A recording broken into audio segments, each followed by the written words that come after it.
નમસ્કાર, હું છું પરવીન પઠાણ અને ગુજરાતની વાત પ્રોગ્રામમાં તમારું સ્વાગત કરું છું. આજે આપણે આપણા આ પ્રોગ્રામમાં જાણીશું કે આપણા ગુજરાત રાજ્યમાં દિવસ દરમિયાન કઈ કઈ મોટી ઘટનાઓ બની છે અને કઈ રીતે બની છે, કયો છે સોશિયલ મીડિયાનો હોટ ટોપિક મુદ્દો, તે સમગ્ર જાણકારી વિસ્તારપૂર્વક આપણા આજના આ પ્રોગ્રામમાં આપણે નિહાળીશું. તો ચાલો જાણીએ અને નજર કરીએ શરૂઆતના મુખ્યના વિશેષ સમાચારો પર. રાજકોટ અગ્નિકાંડ બાદ એસીબી ત્રાટક્યું. હવે ટીપીઓ સાગઠિયા અને ફાયર બ્રિગેડ ઓફિસર ઠેવા ભરાશે. અને બીજી બાજુ અમિત શાહ ગુજરાતની મુલાકાતે. રાજકોટ આગની ઘટના અંગે સ્થાનિક નેતાઓને લેવાશે ક્લાસ. અને બીજી જગ્યાએ લોકોને દવાખાને ન જવું પડે તે માટે ગામમાં ડોક્ટરે બનાવ્યું ઔષધિ વન. અને બીજી તરફ ગુજરાત પર તોળાઈ રહ્યું છે મોટું સંકટ. આંધી, તોફાન, વાવાઝોડું અને સફેદ સોનાની ખેતી કરતા ગુજરાતના ખેડૂતો માટે ભારત સરકારે જાહેર કરી ગાઈડલાઈન. ઢગલાબંધ ઉતરશે પાક.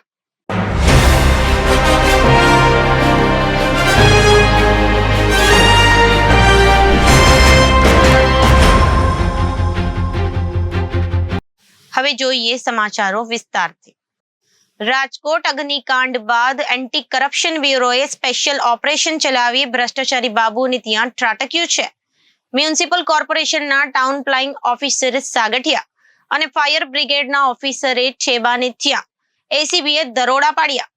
રાજકોટમાં કુલ 5 જગ્યા પર લાંચ રિશ્વત વિરોધી ખાતાના દરોડા પાડતા ખળભળાટ મચવા પામ્યો હતો. માહિતી મળી રહી છે કે રાત સુધીમાં અનેક સ્થળોએ એસીબી ત્રાટકી શકે છે. રાજકોટના ફાયર અધિકારી બીજે ઠેબાના ઘરે એસીબી દ્વારા તપાસ શરૂ થયાના સમાચાર સામે આવી રહ્યા છે. આ ઉપરાંત એમડી સાગઠિયાના ઘરે પણ એસીબીએ દરોડા પાડ્યાની વાતો સામે આવી છે. ખોડિયાર નગર ખાતે અધિકારીઓના રહેણાંક મકાનમાં એસીબીએ ધામા નાખ્યા. એમડી સાગઠિયાના ઘરે પણ એસીબીના દરોડાની કાર્યવાહી કરવામાં આવી હતી. તમને જણાવી દઈએ કે એમડી સાગઠિયાએ ટીપીઓના હોદ્દા પરથી દૂર કરવામાં આવ્યા છે. રાજ્ય સરકારે ફાયર એનઓસી ન ધરાવતા તમામ ગેમ ઝોનને બંધ કરવાની સૂચના પણ આપી હતી. અધિકારીઓના જણાવ્યા પ્રમાણે ગેમ ઝોનમાં આગના સમયાની માહિતી ફાયર કંટ્રોલ ડ્રમને મળતા ટેન્ડર અને એમ્બ્યુલન્સ આગને બુઝાવવા માટે ઘટના સ્થળે પહોંચી હતી. આગને કારણે માળખું ધરાશાયી થયું હતું. કેન્દ્રીય ગૃહમંત્રી અમિત શાહ આજે ગુજરાતની મુલાકાતે આવવાના છે. સાંજના 4 કલાકે અમિત શાહ સોમનાથ પહોંચશે. કેન્દ્રીય ગૃહમંત્રી અમિત શાહ સોમનાથ મહાદેવના દર્શન કરવા જશે. આવતીકાલે વહેલી સવારે સોમનાથ દાદાની આરતીમાં ભાગ લેશે. સોમનાથ દાદાની પૂજા બાદ અમિત શાહ બપોરે રવાના થશે. જોકે સૂત્રોની માનીએ તો રાજકોટ ગેમ ઝોનમાં આગ મામલે સ્થાનિક નેતાઓ અને અધિકારીઓનો પણ ક્લાસ લઈ શકે છે. સમગ્ર મામલામાં કોની બેદરકારી હતી, ક્યાંક ચૂક રહી ગઈ, આવી ઘટનાઓ ન બને તે માટે શું કરવું જોઈએ અને સ્થાનિક નેતાઓની ભૂમિકા સહિતના મુદ્દાઓ પર અમિત શાહ ગુજરાત ભાજપની ટીમ સાથે ચર્ચા કરી શકે છે. જોકે સત્તાવાર આ અંગે કોઈ જાણકારી અપાઈ નથી. અમિત શાહ બપોર પછી રાજકોટના હીરાસર એરપોર્ટ પર આવશે. ગેમ ઝોન અગ્નિકાંડની માહિતી મેળવી શકે. ઉલ્લેખનીય છે કે રાજકોટ આગકાંડમાં મજા માણતા 12 બાળકો સહિત 28 લોકોની જિંદગી આગમાં ભૂંજાઈ ગઈ. પરંતુ આ ઘટનામાં રાજકોટ કોર્પોરેશનની પણ એટલી જ બેદરકારી સામે આવી છે. રાજકોટ આગકાંડમાં 4 અધિકારીઓની પોલીસે ધરપકડ કરી હતી. કેન્દ્રીય ગૃહમંત્રી અમિત શાહ બપોર પછી રાજકોટના હીરાસર એરપોર્ટ ખાતે આવશે. ટૂંકું રોકાણ કર્યા બાદ તેઓ સોમનાથ જવાના થશે. દર વખતે ચૂંટણીના પ્રચાર પડઘમ શાંત પડ્યા બાદ અમિત શાહ સોમનાથના મહાદેવના દર્શન કરવા આવે છે. હીરાસર એરપોર્ટ ખાતે ટીઆરપી ગેમ ઝોન અગ્નિકાંડ મામલે સ્થાનિક નેતાઓનો ક્લાસ લેવાય તેવી શક્યતાઓ છે. આવું રાજકીય સૂત્રો પાસેથી જાણવા મળ્યું છે. અગ્નિકાંડ મામલે અધિકારીઓ પાસેથી મળતી માહિતી મેળવી શકે છે. બપોરના સમયે અધિકારીઓ પદાધિકારીઓ હીરાસર એરપોર્ટ પર દોડી જશે. ઘટના બન્યા બીજા જ દિવસે રાજકોટના 2 પીઆઈને સસ્પેન્ડ કરી દેવામાં આવ્યા હતા. રાજકોટ તાલુકા પોલીસ સ્ટેશનના તાત્કાલિક પીઆઈ વીઆર પટેલ અને લાયસન્સ બ્રાન્ચના તત્કાલીન પીઆઈ એનઆઈ રાઠોડને સસ્પેન્ડ કરવામાં આવ્યા હતા. રાજકોટ ક્રાઇમ બ્રાન્ચમાં ગાંધીનગરથી રાજકોટ ખાતે અન્ય 2 તત્કાલીન પીઆઈને લાવવામાં આવ્યા હતા. અગાઉ રાજકોટ તાલુકા પોલીસ સ્ટેશનમાં ફરજ બજાવી ચૂકેલા પીઆઈ જેવી ધોળા અને વીએસ વણઝારાને રાજકોટ ક્રાઇમ બ્રાન્ચ લાવવામાં આવ્યા છે. બંને પૂર્વ પીઆઈની પણ પૂછપરછ કરવામાં આવી રહી છે. પૂછપરછ બાદ પોલીસ અધિકારીઓ સામે કાર્યવાહી થાય તેવી પૂરી શક્યતાઓ છે. રાજકોટ ટીઆરપી ગેમ ઝોન અગ્નિકાંડમાં 27 લોકોના મોત મામલે રાજકોટ ક્રાઇમ બ્રાન્ચ દ્વારા કાર્યવાહી કરવામાં આવી છે. ક્રાઇમ બ્રાન્ચની તપાસમાં રાજકોટ મહાનગરપાલિકાના 4 અધિકારી જવાબદાર હોવાનું સ્પષ્ટ થયું છે, જેને લઈને 4 અધિકારીઓ સામે પોલીસ ફરિયાદ નોંધ્યા બાદ તેમની ધરપકડ કરવામાં આવી છે.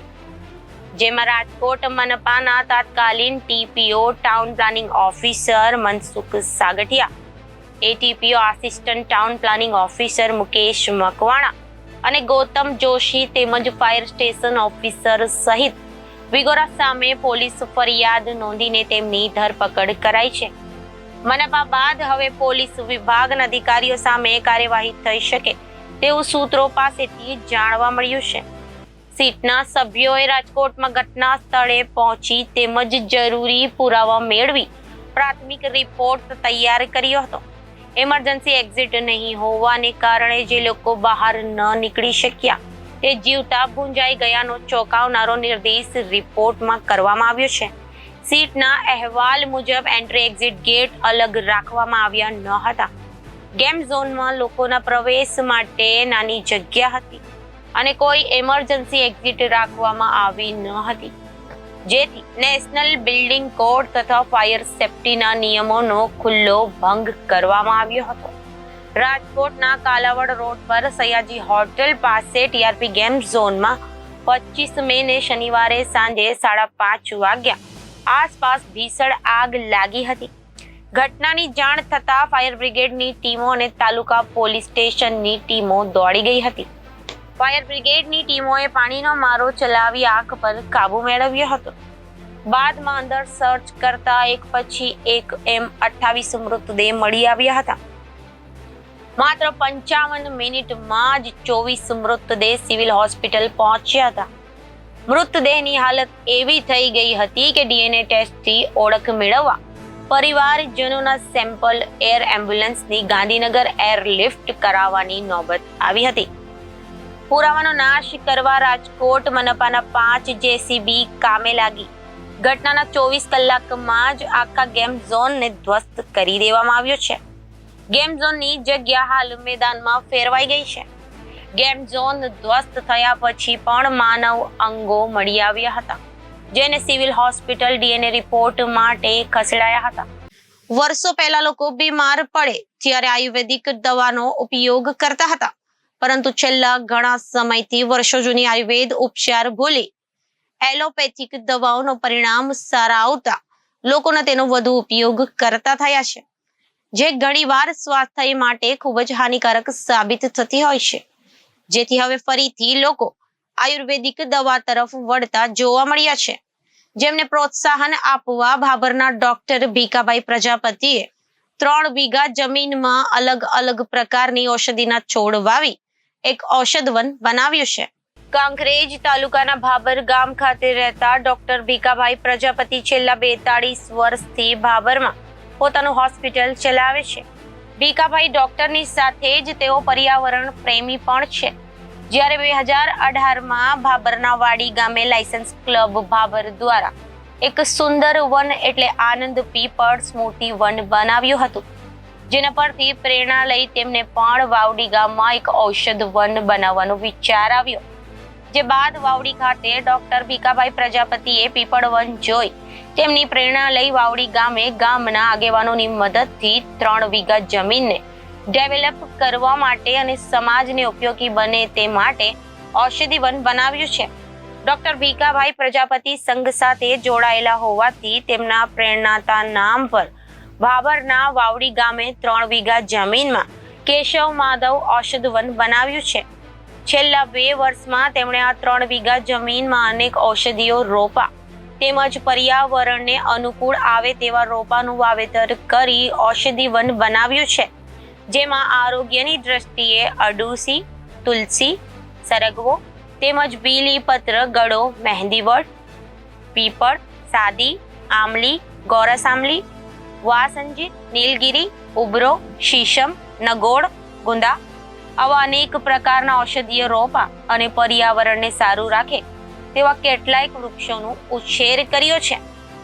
ભાબરના વાવડી ગામે ડોક્ટર ભીખાભાઈ પ્રજાપતિએ ઔષધીય રોપા 2 વર્ષમાં અનેક વૃક્ષોનો ઉછેર કર્યો છે, તેમજ હજુ પણ આગામી કેટલાય નવા ઔષધીય રોપા બનાવવાના છે અને આ ઔષધીય રોપાથી સમાજની અંદર સામાન્ય તકલીફોમાં લોકોએ દવાખાને ન જવું પડે એવા ઔષધીય રોપા થકી સમાજનું આરોગ્ય સારું રહે અને લોકોનું આરોગ્ય સુધરે તેમ આજે અનેક વિલાયતી દવાઓનો લોકો ઉપયોગ કરી રહ્યા છે. તે સ્વાસ્થ્ય માટે ખૂબ જ હાનિકારક છે. તેને રોકવા માટે ડોક્ટર ભીખાભાઈ પ્રજાપતિએ આ ઔષધિ વન બનાવ્યું છે અને આગામી સમયમાં આ જગ્યાએ ઔષધીય છોડની નર્સરી પણ તૈયાર કરીને લોકોને ઔષધીય રોપા નિઃશુલ્ક આપશે, જેથી લોકો ઘરગથ્થુ ઉપચાર કરી શકશે. મહત્વનું એ છે કે ભીખાભાઈ પ્રજાપતિ છેલ્લા 10 વર્ષથી અનેક સ્મશાન ભૂમિમાં તેમજ ગામોમાં વૃક્ષારોપણ કરે છે, જેમાં ખાસ કરીને તેઓ પર્યાવરણમાં 100% ઓક્સિજન પૂરું પાડે તેવા વડ, પીપળ જેવા વૃક્ષોનું ખાસ વાવેતર કરી રહ્યા છે. ત્યારે સમાજના લોકોનું સ્વાસ્થ્ય પણ સુધરે અને સારું રહે, સાથે જ પર્યાવરણને પણ જાળવી રખાય તે માટે ઔષધિ વન બનાવી ડોક્ટર ભીખાભાઈ પ્રજાપતિએ અનોખું અભિયાન ચલાવી રહ્યા છે. ગુજરાતના વાતાવરણમાં સતત પલટો આવી રહ્યો છે. ભારે ગરમી, બફારો અને ઉકળાટની વચ્ચે હવે અચાનક વાતાવરણ બદલાયું છે. હવે આંધી, તોફાન, ભારે પવન અને વાવાઝોડાની આગાહી કરવામાં આવી રહી છે. આગાહીકાર અંબાલાલ પટેલે પહેલા જ કહ્યું હતું કે આ વખતે જૂનમાં વાવાઝોડા અને આંધી તોફાનનું જોખમ રહેશે. આ સાથે તેમણે ભારે વરસાદની પણ આગાહી કરી છે. વાતાવરણમાં મોટો પલટો આવશે અને ગુજરાતને પણ સાવધાન રહેવું પડશે. આગાહીકાર અંબાલાલ પટેલે પહેલા જ કહ્યું હતું કે આ વખતે જૂનમાં સખત વાવાઝોડા અને આંધી તોફાનનું જોખમ રહેશે. આ સાથે તેમણે ભારે વરસાદની પણ આગાહી કરી છે. વાતાવરણમાં મોટો પલટો આવશે અને ગુજરાતને પણ સાવધાન રહેવું પડશે. શરીર સળગી જાય તેવી ગરમી પડી રહી છે. લોકો કાગડોળે વરસાદની રાહ જોઈ રહ્યા છે. ત્યારે એક ચોંકાવનારા ખબર એ છે કે આ વર્ષે જૂન મહિનામાં હીટવેવની શક્યતા છે. જૂન મહિનામાં હીટવેવના દિવસો મે કરતા વધારે રહેશે ગરમ. જૂન મહિનામાં ગુજરાત, રાજસ્થાન અને મધ્યપ્રદેશમાં સૌથી વધુ ગરમી રહેશે. મે મહિના કરતા પણ જૂનમાં વધુ ગરમી પડવાની આગાહી છે. જૂન મહિનામાં સામાન્ય રીતે 3 દિવસ હીટવેવ રહે છે. આ વખતે 6 દિવસ હીટવેવ રહેવાની શક્યતા છે. જૂન મહિનામાં રાત્રે પણ તાપમાન વધારે રહેતા ગરમીનો અનુભવ થશે. 30 મે બાદ 3 થી 4 દિવસ માટે ગરમી ઘટી શકે છે, કારણ કે આ દિવસોમાં વરસાદની આગાહી છે. પરંતુ ત્યારબાદ જૂનમાં ફરીથી ગરમી વધવાની શક્યતા વ્યક્ત કરાઈ છે. આ વખતે રેમલ વાવાઝોડાની અસરને પગલે ગુજરાતના વાતાવરણમાં મોટા ફેરફાર આવ્યા છે. આગામી 3 દિવસ કચ્છ, બનાસકાંઠા, પાટણ, સુરેન્દ્રનગરમાં આંધી વંટોળની આગાહી છે. આંધી વંટોળના કારણે વિઝિબિલિટીમાં ઘટાડો થશે. આ દરમિયાન 25 થી 30 કિલોમીટરની ઝડપે પવન ફૂંકાશે. હવે રાજ્યના 4 જિલ્લામાં ધૂળના તોફાનની આગાહી હવામાન વિભાગ દ્વારા કરવામાં આવી છે. આગામી 3 દિવસ બનાસકાંઠા, પાટણ, સુરેન્દ્રનગર અને કચ્છમાં ડસ્ટ સ્ટ્રોમની આગાહી છે, જેમાં 30 કિલોમીટર પ્રતિ કલાક પવનની ગતિ રહેશે. રાજ્યના 4 જિલ્લામાં ધૂળની આંધીની આગાહી કરી છે. આગામી 3 દિવસ કચ્છ, બનાસકાંઠા, પાટણ અને સુરેન્દ્રનગરમાં ડસ્ટ સ્ટ્રોમની આગાહી છે. ધૂળની આંધીના પગલે વિઝિબિલિટીમાં ઘટાડો થશે. રાજ્યમાં આગામી 5 દિવસ વાતાવરણ સૂકું રહેશે. દક્ષિણ પશ્ચિમ તરફના પવન ફૂંકાતા ગરમીમાં આંશિક ઘટાડો થશે. અરબી સમુદ્ર પરથી પવન આવતા હવામાં ભેજનું પ્રમાણ વધ્યું છે, જેથી પવનની ગતિ 25 થી 30 કિલોમીટર હોવાની શક્યતા છે. ગુજરાતભરમાં અંબાલાલે મોટી આગાહી કરી છે કે ચોમાસાની શરૂઆતમાં જ સારો વરસાદ પડશે. અને વરસાદ પણ વહેલો આવશે. 4 જૂન સુધીમાં વરસાદ પડશે, જેમાં ઉત્તર ગુજરાત, મધ્ય ગુજરાત, સૌરાષ્ટ્રના મોટા ભાગના વિસ્તારો આવી જશે. તમને જણાવ્યા મુજબ આંધી વંટોળ સાથે પ્રી મોન્સૂનનો વરસાદ પડવાની શક્યતા રહેશે. અંબાલાલ પટેલના જણાવ્યા મુજબ વડોદરા, નડિયાદ, આણંદ, ધંધુકા, ભાવનગર, સૌરાષ્ટ્રના કેટલાક વિસ્તારો ઉપરાંત જંબુસર, પંચમહાલ, સાબરકાંઠા, અમદાવાદ, ગાંધીનગર, ધોળકા, કચ્છમાં ગાજવીજ સાથે પ્રી મોન્સૂનની એક્ટિવિટી જોવા મળશે. આ વખતે ખેડૂતોને સારા સમાચાર આપ્યા છે. તેઓના કહેવા મુજબ આ વર્ષે ચોમાસું 31 મેના રોજ કેરળમાં આવી શકે છે. આમ એક દિવસ વહેલું ચોમાસું કેરળમાં આવશે. સામાન્ય રીતે 1 જૂને કેરળમાં ચોમાસું આવતું હોય છે.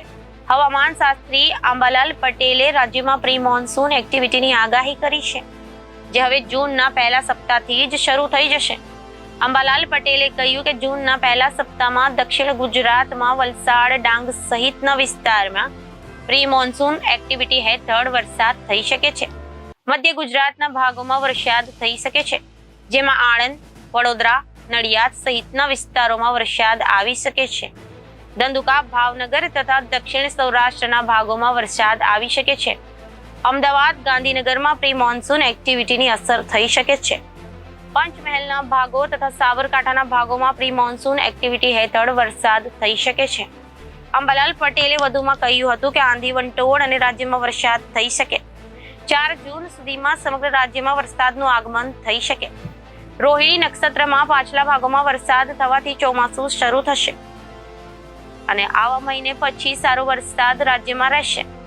દેશમાં ચોમાસા અંગે હવામાન વિભાગે મોટી આગાહી કરી છે. આ વર્ષે સામાન્ય કરતાં વધુ વરસાદની થવાની શક્યતા છે. સરેરાશ 108% સુધી વરસાદ પડી શકે છે, જેમાં ભારત અને મધ્ય ભારત, દક્ષિણ ભારતના રાજ્યમાં વધુ વરસાદ પડશે. વેસ્ટર્ન ડિસ્ટર્બન્સના કારણે વાતાવરણ પર અસર થઈ છે. જલ્દી વરસાદ આવવાથી રાજસ્થાન, ગુજરાતના લોકોને ગરમીથી રાહત મળશે. બંને રાજ્યમાં વેસ્ટર્ન ડિસ્ટર્બન્સના કારણે ગરમી ઘટશે. વધારે વરસાદથી અર્થતંત્રને વેગ મળવાની ધારણા છે. ચોમાસાના આગમન બાદ રાજ્યભરમાં પૂરવેગે કપાસનું વાવેતર શરૂ થશે. રાજ્યમાં કપાસનું વાવેતર શરૂ થાય તે પૂર્વે જ ખેતી નિયામકોની કચેરી દ્વારા કપાસમાં વિવિધ રોગ તેમજ જીવાતના સંકલિત વ્યવસ્થાપન માટે વાવણી પહેલા અને વાવણી સમયે કઈ બાબતોનું ધ્યાન રાખવું તે અંગે કેટલાક સૂચનો સરકાર દ્વારા કરવામાં આવ્યા છે. ખેતી નિયામક દ્વારા જાહેર કરાયેલી માર્ગદર્શિકામાં કપાસના પાકમાં ચૂસિયા પ્રકારની જીવાતોના સંકલિત વ્યવસ્થાપન માટે કેટલાક સૂચનો આપવામાં આવ્યા છે. કપાસના વાવેતર પૂર્વે ઉનાળામાં ઊંડી ખેડ કરવી, જેથી જમીનની તિરાડ કે ફાટમાં ભરાઈ રહેલા મિલીબગનો નાશ થઈ શકે. માર્ગદર્શિકામાં જણાવ્યા પ્રમાણે બીજને ઇમિડાકોઇલ પ્રીડ 70 WS 7.5 મિલીમીટર પ્રતિ કિલો બીજ અથવા થાયોમિથોક્ઝમ 70 WS 2.8 મિલી પ્રતિ કિલો બીજ પ્રમાણે માવજત આપી વાવણી કરવી જોઈએ, જેથી પાકની શરૂઆતની અવસ્થામાં ચૂસિયા પ્રકારની જીવાતોથી રક્ષણ મેળવી શકાય.